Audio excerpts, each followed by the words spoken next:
So far we've done the cases for free trade.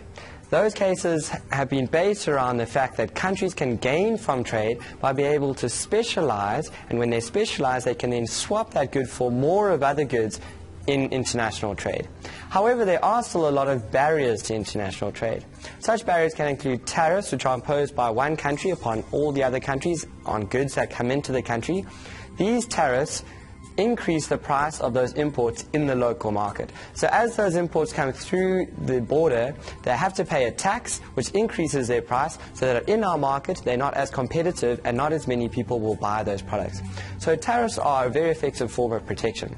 Other types of tariff and international trade barriers are import quotas. By import quotas, instead of putting a tax, they say that only this amount of imports can come in through the country. So it can be more effective than a tariff in that only a certain amount of those imports come into the country at all.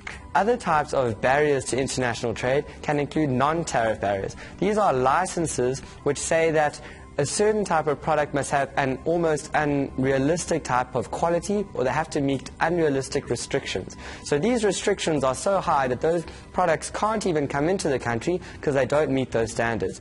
Or they can just wrap the importing business around in red tape so that it's so difficult for those products to come in. That's a type of non-tariff barrier, and it's different to an import quota, because an import quota allows a certain amount in. This sets restrictions on the type of good that comes in, which might be unrealistic, so the good can't come in at all.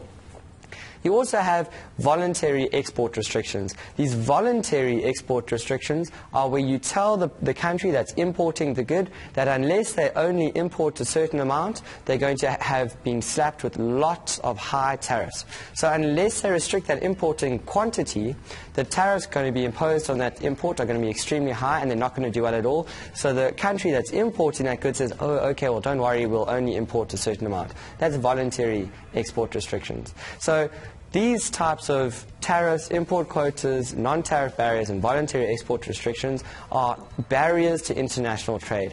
They limit the amount of international trade in the world so that specialization can't occur to such a greater extent, and the gains from free trade won't occur to such an extent either.